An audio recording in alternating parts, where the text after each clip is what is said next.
Buenas tardes, jóvenes. Mi nombre es Vicente Matijasevic. He recibido el encargo de dictar la materia de pintura 3 dentro del programa Artes Plásticas de la Universidad de Caldas. He conocido recientemente la lista de los estudiantes inscritos y tengo el gusto de comprobar que hay algunos estudiantes inscritos con los que ya he trabajado en los talleres anteriores de pintura 2 o de pintura 1. Algunos de ellos con un trabajo de gran interés, lo cual me alegra sobremanera y espero poderles seguir ayudando en este difícil camino de colaborar con las juventudes para que el que quiere asomarse al extraño mundo de la pintura de expresión lo logre de la manera más expedita posible.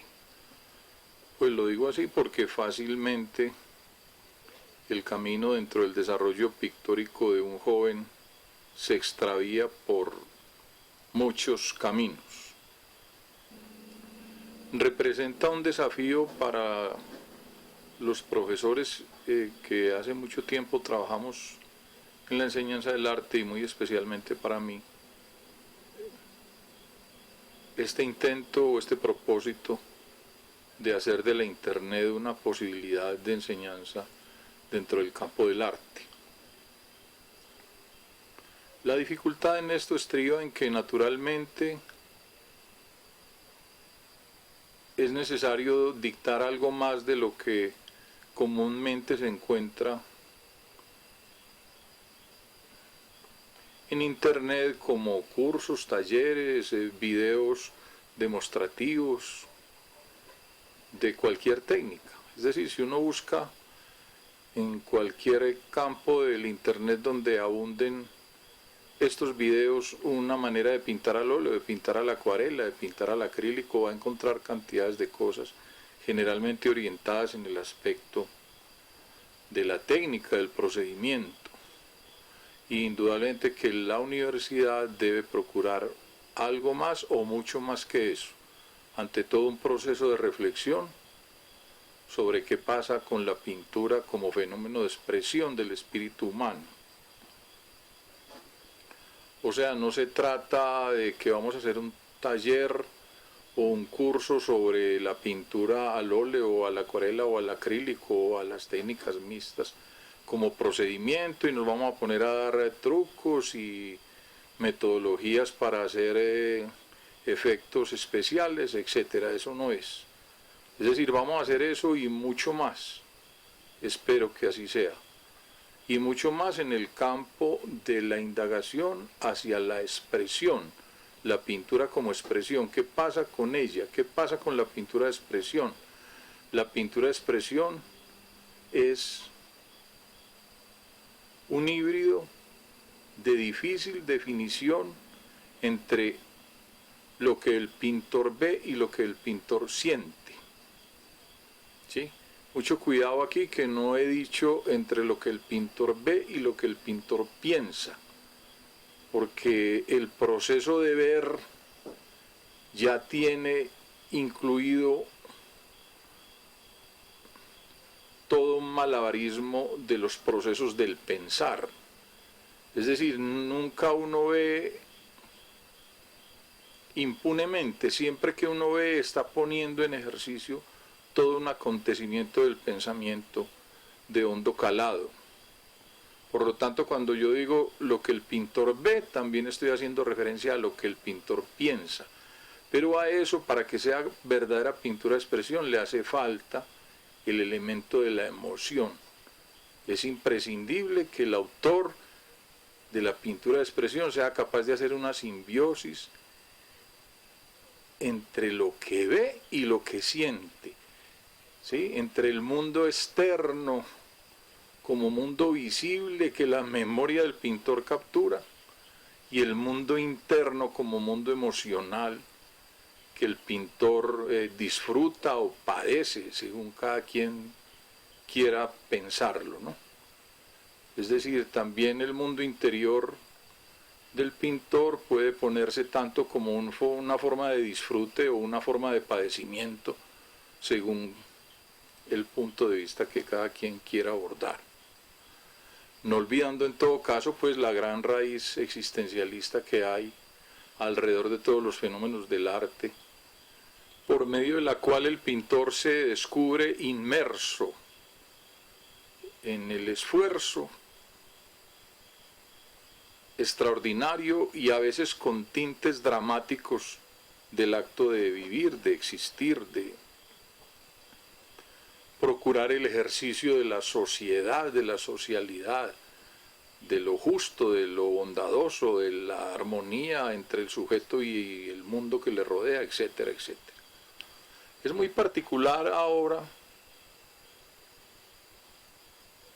que esta enseñanza a través de la internet no se esté haciendo por definición libre de un programa determinado, sino porque las circunstancias de la salud pública nos han llevado a este punto verdaderamente dramático. Ya que estamos hablando de dramas, es verdaderamente dramática la situación que se vive ahora, por la cual hay un encierro forzoso, un distanciamiento forzoso, una imposibilidad de darle la mano a una persona, y entonces aún en ese ambiente uno se pregunta qué hacer con la pintura. O sea, ¿cómo es posible que a los ciudadanos del mundo no se les pueda mirar a la cara directamente sin la intermediación de los aparatos, ni se le pueda dar la mano directamente sin la intermediación de protectores, guantes, de líquidos, ¿sí? Y que a pesar de todo eso, pensemos que sin embargo se puede hacer pintura de expresión. Yo pienso que sí, que el arte siempre es un escenario de encuentro, cualquiera sean las dificultades en medio de las cuales el encuentro mismo se intente. Y por lo tanto bien vale entonces la pregunta si es posible intentar y proponernos una pintura de expresión. ¿Qué es ella? ¿Qué es una pintura de expresión?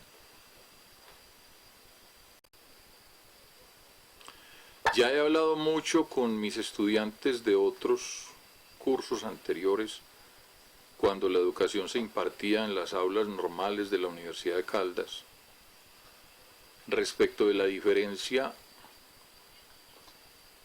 entre el naturalismo y el realismo.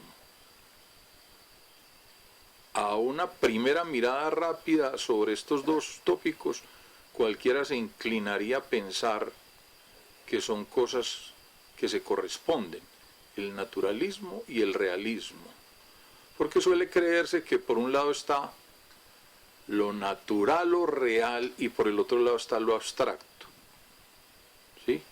Yo creo que todo ese punto de vista es absolutamente erróneo y que la definición de esos tópicos es más o menos la siguiente, haciendo las correcciones del caso en una serie de errores populares que se cometen al respecto. Debemos considerar naturalismo el propósito no solo de los pintores, sino de los pensadores, de los científicos, por acercarse a los fenómenos de la naturaleza. El naturalismo como un acercamiento con intenciones de dominio respecto de la naturaleza, es decir, no es un acercamiento impune, tranquilo, despreocupado, sino que el naturalismo siempre lleva un intento de auscultación de los fenómenos naturales para procurar dominarlos, hacer usufructo de ellos, etc. Mientras el realismo es otra cosa, ¿sí? El realismo apunta al intento de meter en los fenómenos del arte la realidad, Y eso parece pues lo mismo, ¿no? Cuando hablo de realismo, ¿a qué realidad me estoy refiriendo? Entonces cualquiera dice, pues a la única realidad que hay. La realidad es lo real. Parece muy simple la respuesta, pero no. Porque indudablemente hay dos realidades. Hay dos realidades.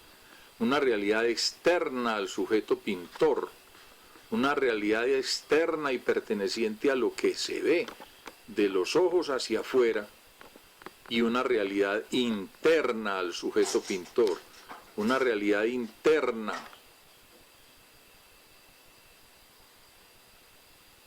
que ya no está de los ojos hacia afuera del pintor, sino de una manera extraordinaria, sutil, evanescente, camaleónica, está de los ojos hacia adentro. Es decir, preocupando y ocupando toda la fenomenología de la materia gris humana, en medio de la cual se desarrolla el pensamiento, la visión, las emociones, los sentimientos, los temores, los deseos, las culpas, etcétera, etcétera, etcétera. ¿Sí? Entonces, el verdadero pintor debe ocuparse tanto de lo que se ve como de lo que él siente. No de lo que se siente en general, no, de lo que él siente. El pintor es un artífice de una simbiosis entre la visión y la emoción propias, la visión propia y la emoción propia.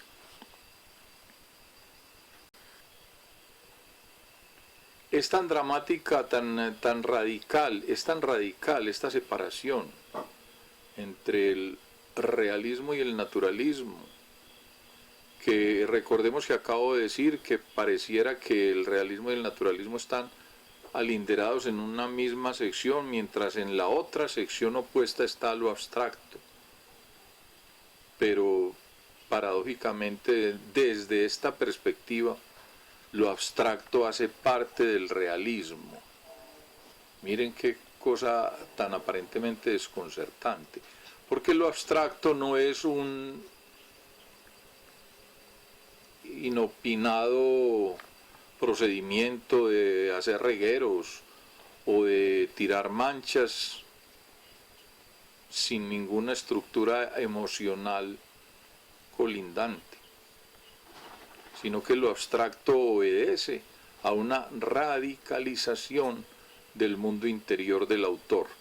Es decir, el pintor abstracto es un pintor que ha decidido no inquietarse por las fenomenologías de lo que se ve en el mundo exterior, sino que intenta radicalizar su punto de vista plástico decididamente con lo que él mismo siente, es decir, creando un mundo que no es visible en la realidad externa, sino que para hacerla visible es necesario construirla.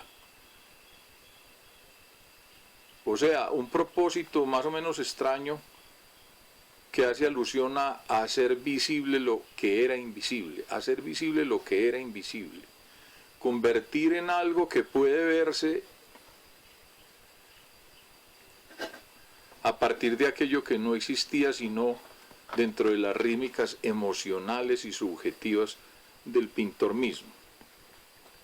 Por lo tanto, tenemos dos grandes corrientes, el naturalismo de un lado y el realismo del otro, incluyendo dentro del realismo el mismo abstraccionismo.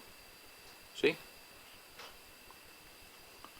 Y esta separación parece inocua, parece inocente, parece común, pero es muy radical en el siguiente sentido. De una forma más o menos desafortunada, un pintor de la importancia de Leonardo da Vinci hizo todos unos postulados teoréticos respecto de la relación entre el pintor y la naturaleza. Y decía Leonardo que el pintor debía ser alumno de la naturaleza, que la naturaleza debía ser la gran maestra del pintor, ¿sí? Lo cual es un equívoco extraordinario que para el momento en que Leonardo lo planteó, pues parecía defendible, porque pues recordemos que estamos hablando de 400 años antes de la cámara fotográfica. Estamos hablando de una época en la cual muchas personas jamás en la vida veían un dibujo, jamás en la vida veían una pintura. O sea, podemos imaginarnos lo que era el mundo del campesino europeo, del campesino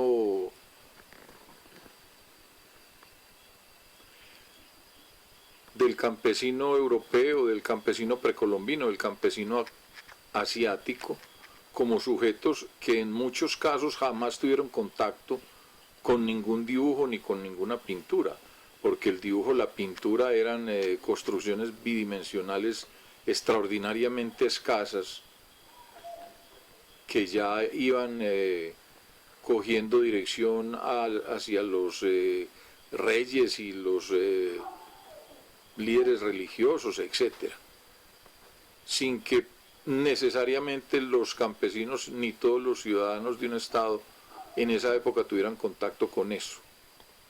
¿Sí? Entonces, plantear que la naturaleza es la gran maestra del artista en ese entonces parece comprensible, pero cuando aparece la cámara fotográfica nos damos cuenta que la cámara fotográfica es capaz de capturar a través de un solo clic todo lo que el pintor de hacía 400 o 500 años le estaba pidiendo a la naturaleza. El pintor le estaba pidiendo a la naturaleza: enséñeme cómo es un escorzo, enséñeme cómo es una perspectiva, enséñeme cómo es un esfumato, cómo es una atmósfera. Y sostenían los pintores que la observación cuidadosa de la naturaleza iba a enseñarles todo eso.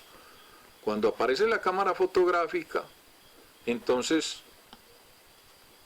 no faltó el comentarista de turno que dijo: la pintura ha muerto, cuando en realidad no había muerto la pintura por la aparición de la fotografía, sino que la pintura había descubierto su verdadero rumbo, su verdadera estructura alrededor de la mezcla, de la simbiosis entre el mundo externo y el mundo interno. Es decir, no era cierto que hubiera necesidad de volcarse sobre la naturaleza para aprender de ella, para copiarla tal cual ella es, sino que era preciso, si el pintor quería interesarse por esas formas que la naturaleza le ofrecía, era preciso, digo, mezclar eso que la naturaleza ofrecía con todo el mundo emocional que el pintor tenía por dentro.